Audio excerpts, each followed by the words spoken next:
لقيت ابني بيقول لي يا ماما أنا عايزك توريني الرمان زي ما بابا بيعمل. تمام. قلت له إيه اللي أنت بتعمله ده؟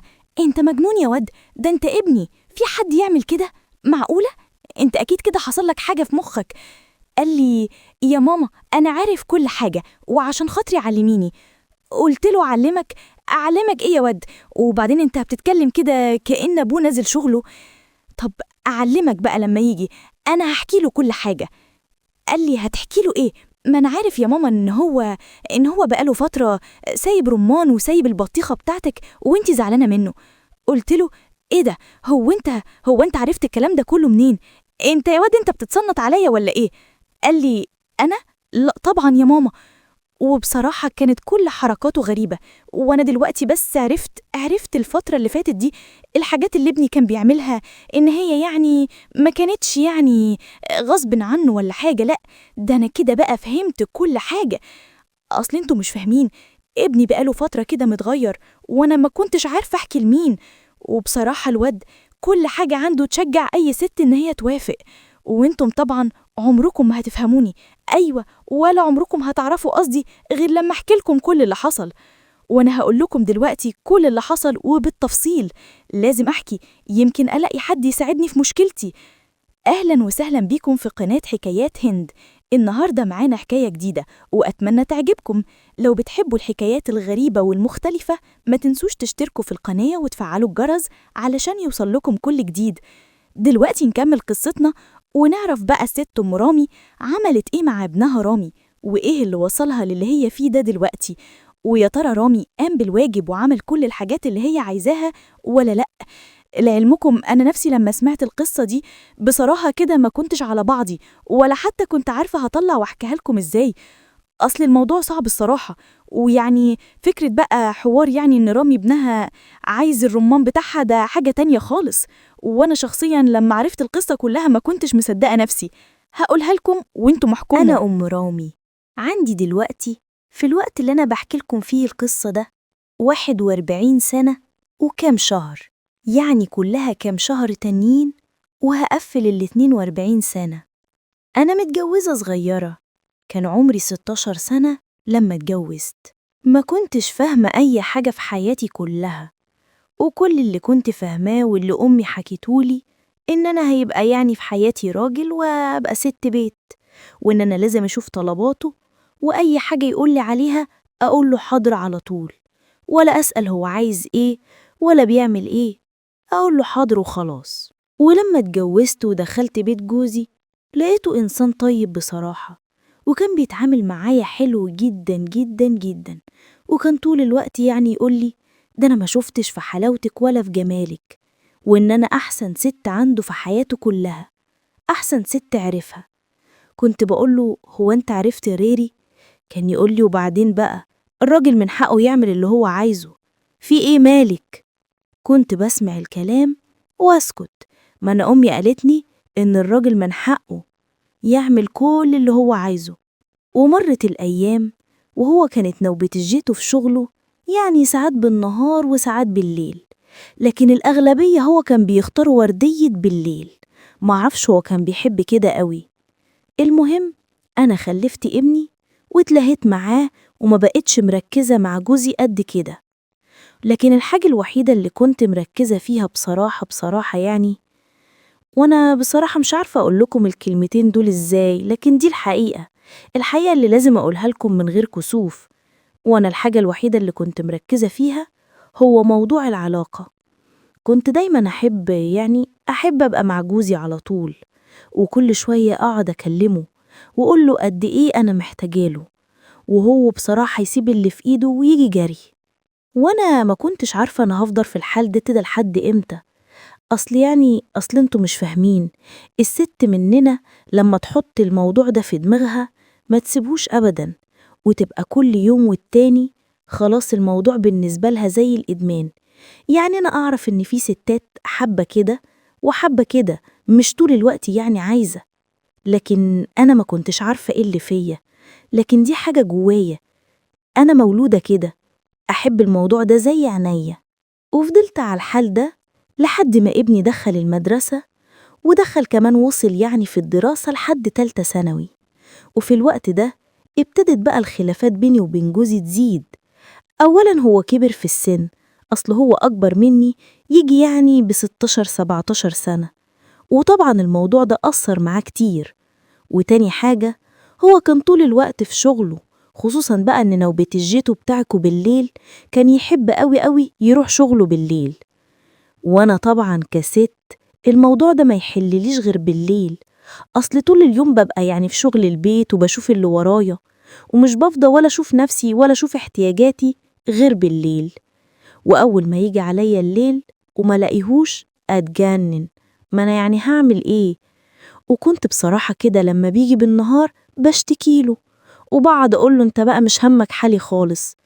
وبصراحة كان بيبقى صوتي عالي، وأكيد يعني ابني كان بيسمع الكلام دوت. وفي يوم من الأيام اتخانقت أنا وجوزي خناقة كبيرة قوي قوي قوي.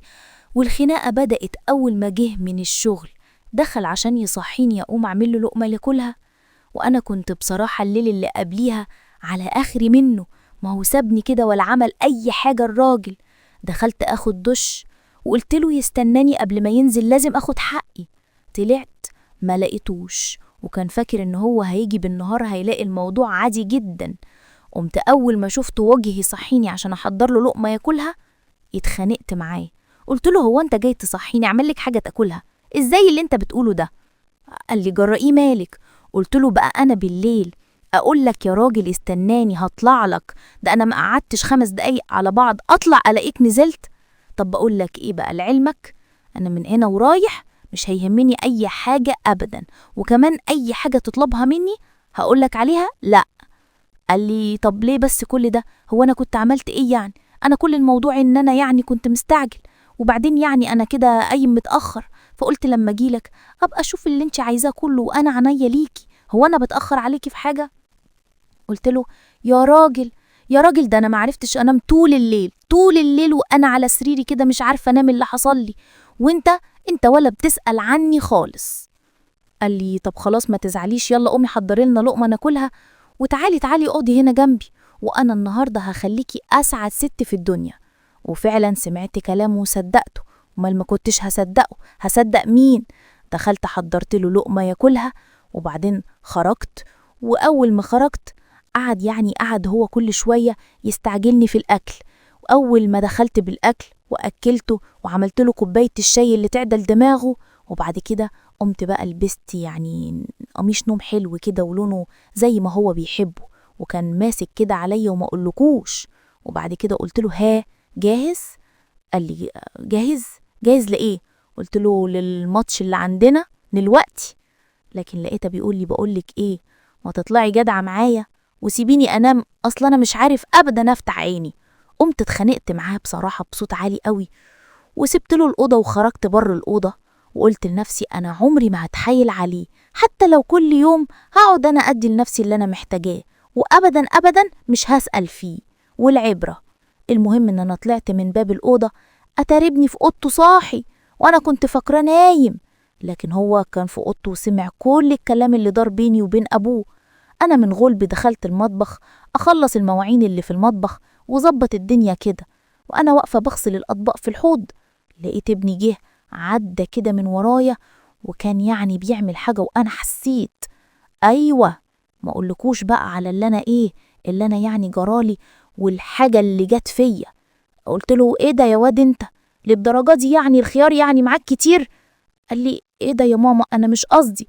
قلت له طيب اطلع بره المطبخ وما تدخلش هنا تاني طول ما أنا موجودة.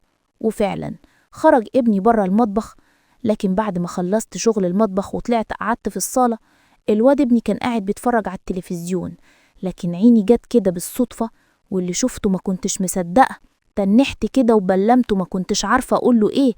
الأمور كلها عنده قدامه، والمصالح كلها باينة قدامي، والدنيا بقى ما أقولكوش. قلت لنفسي يا لهوي، هو أنا فين من كل ده؟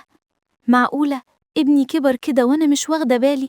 ده كان لسه صغير، كنت بشيله على إيدي، وفجأة بقى راجل واقف قدامي، وأنا مش عارفة هو إمتى كبر ولا إزاي الأيام عدت كده بسرعة من غير ما أحس. قعدت ساعتها في الصالة والدنيا ساكتة خالص، حتى عقارب الساعة كنت حاسة إن صوتهم عالي، كنت بفكر في حياتي، في بيتي، في كل لحظة راحت وأنا مش منتبهة. يمكن لأني انشغلت، يمكن لأني كنت فاكرة إن كل حاجة تمام، وإن ابني دايماً هيبقى الطفل الصغير اللي بيجري ناحيتي أول ما يشوفني. بس لأ، الزمن ما بيسيبش حاجة زي ما هي.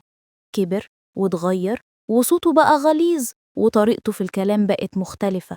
وبدأت أحس إن في حاجة في البيت اتغيرت، مش عارفة أفسرها، بس كانت واضحة في الجو، في الكلام، في النظرات، حتى في سكوته. في يوم كنت قاعدة لوحدي وهو داخل البيت، وشكله كان متوتر كده. قلتله: مالك يا حبيبي؟ فيك إيه؟ رد عليا بنبرة فيها حاجة مش مفهومة وقال: مفيش يا ماما، بس في حاجات كتير في دماغي ومش عارفة أتكلم فيها. وقتها قلبي وجعني، حسيت إن في بينا حاجز كبير، وإن ابني مش قادر يفضفض معايا زي زمان.